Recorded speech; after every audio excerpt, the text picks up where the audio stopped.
اللہ اکبر اللہ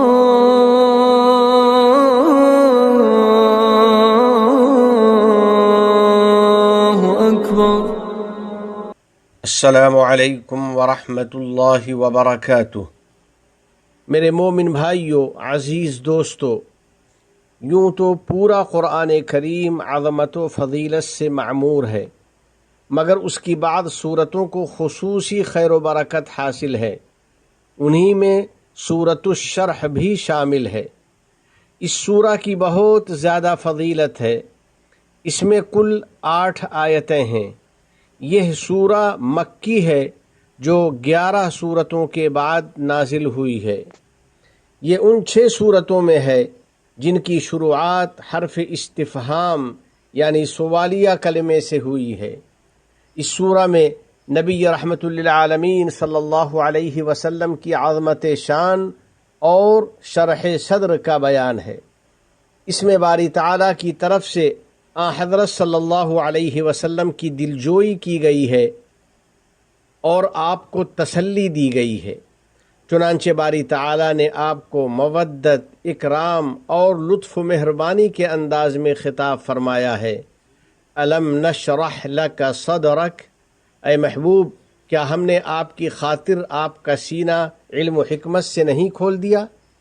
نبی کریم صاحب خلق عظیم صلی اللہ علیہ وسلم پر ہماری روح و جان فدا ہو، اور آپ صلی اللہ علیہ وسلم پر ہمارے ماں باپ قربان ہوں۔ یقیناً باری تعالیٰ نے آپ صلی اللہ علیہ وسلم کا سینہ مبارک کھول دیا تھا، بس اسے علم و حکمت، رحمت و محبت اور شفقت و مروت سے معمور فرما دیا تھا۔ چنانچہ حضرت صلی اللہ علیہ وسلم کا قلب اطہر سخاوت، پاکیزگی اور سلامتی سے مزین تھا، اور آپ کا اخلاق و کردار اعلیٰ اور کریمانہ تھا۔ آپ صلی اللہ علیہ وسلم برائی کرنے والوں سے چشم پوشی فرماتے، خطا کاروں سے درگزر فرما دیتے، اور کسی کے تئیں اپنے قلب منور میں بغض و کینہ نہیں رکھتے تھے، بلکہ اسے معاف فرما دیتے اور درگزر فرما دیتے تھے۔ باری تعالیٰ نے آپ کو سراپا پاک اور کامل پاک باز بنایا تھا، اور گناہوں اور خطاؤں کے شر سے مکمل طور پر محفوظ و معصوم بنایا تھا۔ چنانچہ اللہ سبحانہ و تعالیٰ کا فرمان ہے، وَوَضَعْنَا عَنْكَ وِزْرَكَ الَّذِي أَنقَضَ ظَهْرَكَ، اور ہم نے آپ سے آپ کا وہ بوجھ اتار دیا ہے جس نے آپ کی کمر توڑ رکھی تھی۔ نبی رحمت للعالمین صلی اللہ علیہ وسلم سے محبت کرنے والوں، رب کریم نے تمام جہانوں میں اپنے نبی کریم کے تذکرے کو اعلیٰ مقام عطا کیا، اور علیین میں آپ کا مقام و مرتبہ بلند فرمایا، جیسا کہ اللہ رب العزت کا ارشاد ہے، وَرَفَعْنَا لَكَ ذِكْرَكَ، اور ہم نے آپ کی خاطر آپ کے تذکرے کو بلند کر دیا۔ چنانچہ مومنین کے دل رحمت عالم صلی اللہ علیہ وسلم کی الفت و محبت سے آباد و شاداب رہتے ہیں، ان کی زبانیں آپ کے ذکر خیر سے معطر رہتی ہیں، اور ان کے ہونٹ درود و سلام سے ہمیشہ تر و تازہ رہتے ہیں۔ جب بھی کوئی خطیب خطبہ دیتا ہے، اور جب بھی کوئی نمازی تشہد پڑھتا ہے، اور جب بھی کوئی مؤذن اذان دیتا ہے، تو وہ ضرور یہ شہادت دیتا ہے، میں گواہی دیتا ہوں کہ اللہ کے علاوہ کوئی معبود برحق نہیں، اور میں اس بات کی گواہی دیتا ہوں کہ محمد صلی اللہ علیہ وسلم اللہ کے رسول ہیں۔ اور شاعر نے کتنی سچی بات کہی ہے، وَضَمَّ الْإِلَٰهُ اسْمَ النَّبِيِّ مَعَ اسْمِهِ اِذَا قَالَ فِي الْخَمْسِ الْمُؤَذِّنُ أَشْهَدُ۔ اللہ جل جلالہ نے نبی کریم صلی اللہ علیہ وسلم کے نام کو اپنے نام کے ساتھ جوڑ دیا ہے۔ چنانچہ مؤذن 5 وقت کی اذان میں اللہ کے نام کے ساتھ نبی کریم صلی اللہ علیہ وسلم کا بھی نام لیتا ہے، اور یوں گواہی دیتا ہے، اشہد ان محمد رسول اللہ۔ الغرض، نبی کریم صلی اللہ علیہ وسلم کے تذکرے میں زبانوں کی مٹھاس اور روح کی خوشبو ہے، اور آپ پر درود و سلام میں قلوب کی تازگی اور ثواب کی فراوانی ہے۔ اللہ جل جلالہ نے آپ کے ذکر خیر کو لازوال بنا دیا ہے۔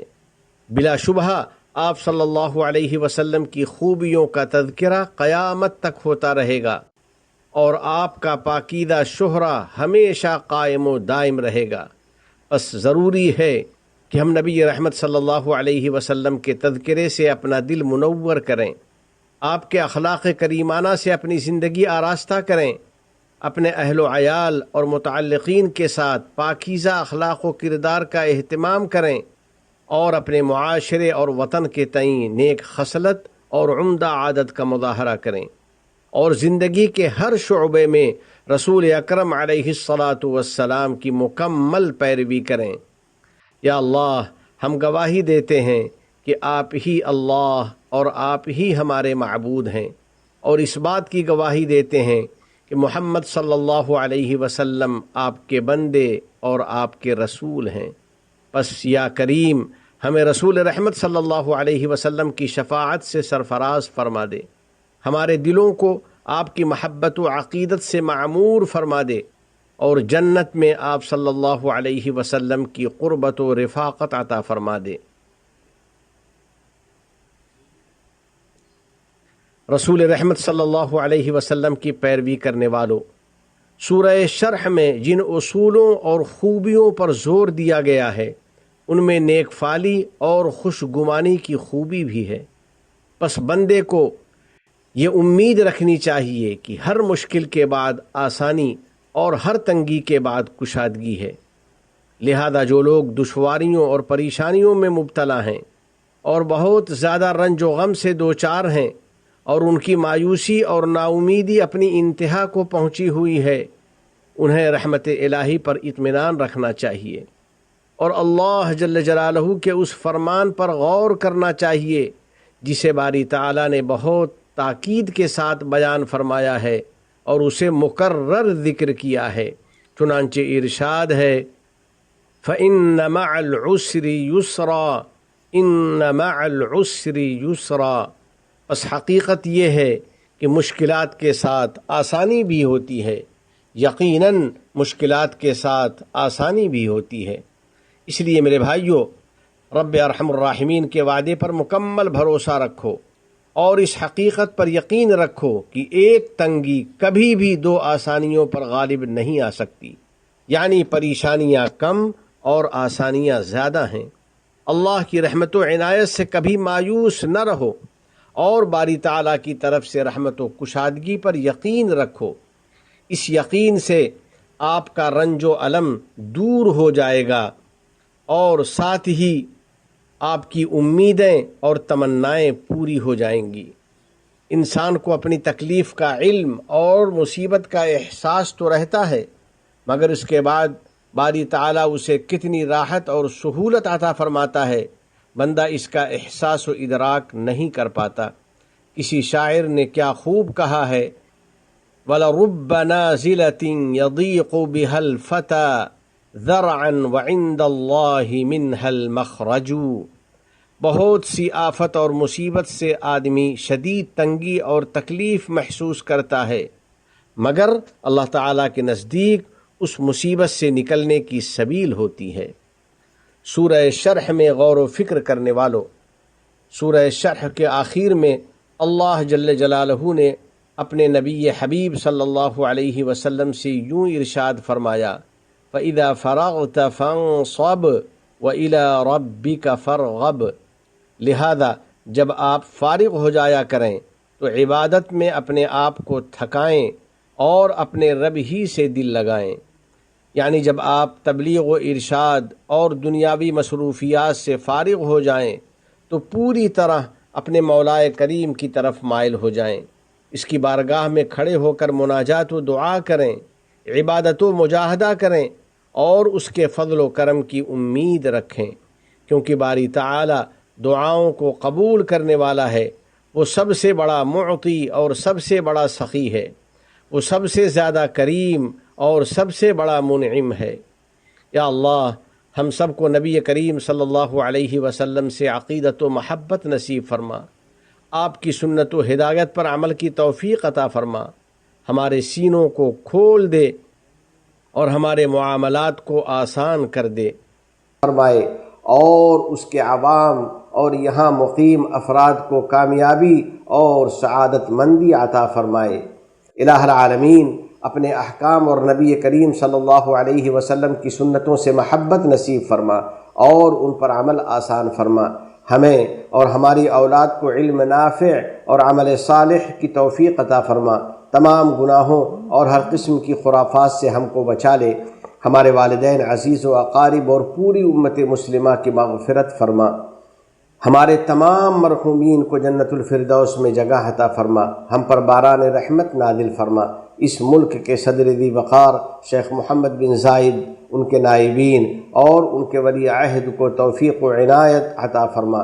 یا اللہ، شیخ زائد، شیخ مکتوم، شیخ خلیفہ بن زائد اور دیگر مرحومین شیوخ پر رحمت نازل فرما۔ اس ملک کو دین و شریعت، علم و ثقافت، عزت و احترام، تعمیر و ترقی، صفائی و پاکیزگی اور حسن و جمال کا وطن بنا۔ متحدہ عرب امارات اور عالم اسلام سمیت پوری دنیا کو امن و امان کا گہوارہ بنا۔ وفقنی اللہ و ایاکم لصالح الاعمال، وصلی اللہ علی سیدنا و نبینا و حبیبنا محمد وعلى آلہ وصحبہ اجمعین وعلى من تبعهم بإحسان إلى يوم الدين۔ السلام علیکم ورحمۃ اللہ وبرکاتہ۔ ابھی آپ حضرات کے سامنے خطبہ جمعہ کا اردو خلاصہ اذاعۃ القرآن الکریم ابوظبی کے تعاون سے پیش کیا گیا۔